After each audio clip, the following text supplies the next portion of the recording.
Welcome to Melodies TV, Ghana's #1 social platform. Breaking news, we have an update on Ende daylight robbery at a call so Kumasi Alaba market. Your update. Police for Ache and Crofomiansa and Crofomiansa and Yesusu say womo and Asabi Womoko di Sanyam Bransem no ewo Alaba. In Kofu Bebre Ababonti Ababekasa, Yadenin Naso Ebetumu Nim Natrese, Yate Asemnasi ye. Mr. And there a very first time waha is very simple. Subscribe and click the notification bell so MI. Send your best subscribe and the down screen so we are Adomano Umia so we are a banner selected all. Oyanesa latest post bia yebe make biana ebeba. Yadamun nase mo who say YouTube for or more a verified channel way not just a channel way the you know YouTube for crano a so many into no or my verification badge.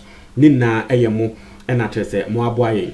Na etiefo se wo nim de ekoso a ende ewo Kumasi market ba kwa efe na Alaba market eye market bia obi enim se eho de sebe oye kronfo kra na you don't dare go there na so when de ko si wo ho no nkrofo kra trese wo munhu bi da maami bi ende ne store ono nso ye robin wo ye victim wo si since Rollins time na wo betena Alaba market ho na wohu bibi sakrada Alaba market won tie ho asem da ni na ene se embrantie bi etena moto so eba Alaba market ho atwitwi tio ebo nkrofo mienu tio ene ayati mienu kra ewu a nkrofo 3 eda hospital ebubo wo mu na tio robi a lot of shops ewo market ho forex bureau ni nyama yesi sika no nkrofo di Gugana must go bag mu ena wo mu sias kana robbers no ena wo mu edigane ye a lot UTV for akọ interview nkrofo asem ne asem bia omu a wo mo ho kra na chese asem na to mo so say wo mu hu bi da na memao another story on the side embrantie miensa wo mo ya da gomba fo bi wo mo sam brantie miensa ni na robbers no ebo wo mu ni na etuo na anyo mo hwere wo mo so nsem a wo mo ede tu dwa no meka na chese ye na yate etiefo enye easy.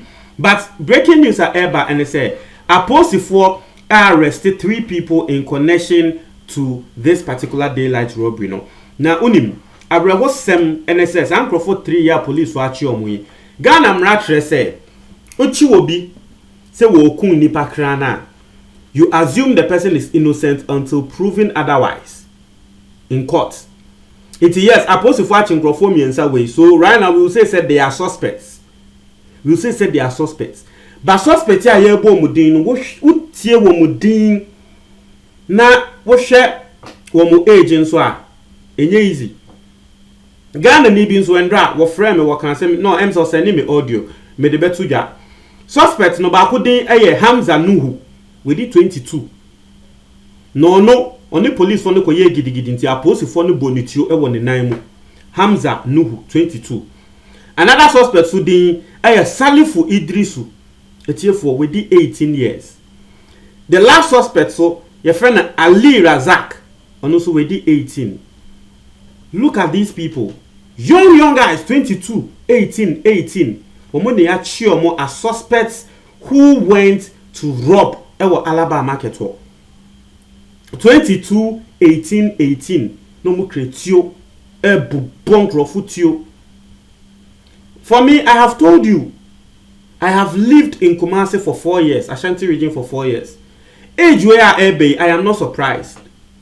Because when I was in Kumasi, we share robbery cases and now KNUST that time the aircourse up to now, aircourse no. In Kolankola say na air robbery no. There's answer will crack you into who to me who te who dear bro we kung. Who dear bro we kung. 18 years, mienu 22 years back. And another worry, I got a nibi or sending me audio and say, what's ye? And I uncle Omodina me botcher na Hamza Nuhu, Salifu Idrisu. And Ali Razak, Ubibeka say, I say in Kremodin kwa, and I say northern names kwa inti. Someone sent me an audio yesterday, and the Bakoneka say, Melodies. Osha, send ya every day. Ebi a robbery bi bana reporting on the suspect. I said, "Womuni na eyen kremodin e na obo me se me ye kremoni na saa de na yade a ehame mesrɛ nkremofo no ɛwɔfa wo hu ne sɛ ebia mo bɛyɛ nhwehwɛmu na mo ehu sɛ wo mo yɛ Nigeria fo ana sɛ wo mo yɛ Ghana fo because ono no ogidi sɛ Ghana fo nkremofo no wo mo nye bibi sei na yɛ Nigeria fo nkremofo na trɛ sɛ wo mo di wo mo din sei edi bone wo Ghana ha sei na ne bako ne kan sa asɛm no one very interesting thing about Ende robbery and say the eyewitnesses now papa baako wo yɛ Dagomba ni am robbers no robbery ye no wono so te ne baby a woton ne nyama enim ho ema am robbers no ba se wo mo be robbe no wo mo ka se won fa sikambra wo se woni ska and am robbers ka se masa me kan 3 won fa sikambra e be bo otu ekun wo se woni ska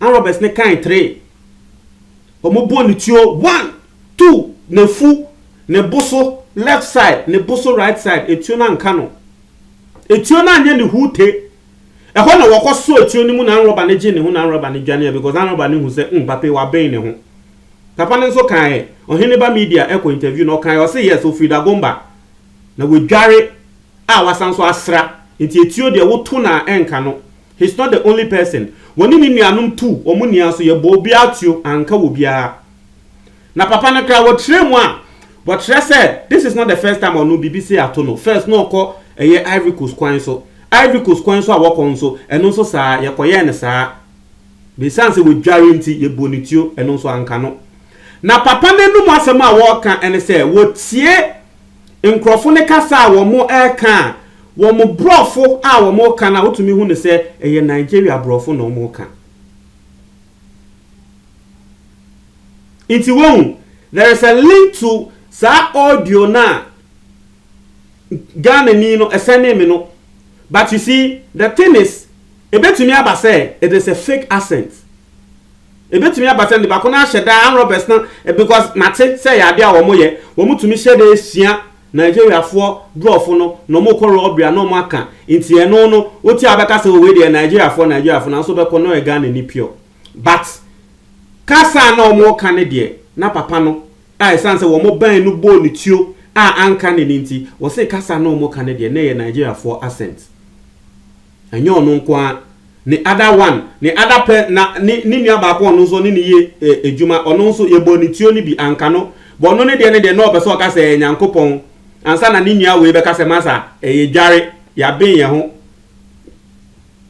etiefo enye easy ende de esi wo alaba ho no enye easy ade ende esi ye wo alaba market so enye easy a lot of people are shocked. Me got na Kumasi 4 years no masa man te kra na menim say Alaba market ho de wudi agro ukobokro no enwumre kra no utumi ukobokro no wo Alaba enwumre market ye closing it down no utumi ukobokro no wo me got na Kumasi 4 years that's what I heard wudi agro ye chills wa ukobokro no wo Alaba ye betwitwa wonnam se ne ntwinam no ye betwitwa se ne ntwinam itienda a lot of people there are shocked. But yebebo police won abaso. So wo ma kwachi nkrofo 3 wey say wo mo beye investigate because afiansa police for beye more investigation. Inti yan hwe say indeed eyomo na because I've told you say Ghana ha say no eto de bi esisa asemba itumi kwachi nkrofo bi later be bakra no na enyomo. Inti yan hwe say sebe eyankrofo mi ense yi enekodi sa anyamra nsem we a Mudina Mabacho.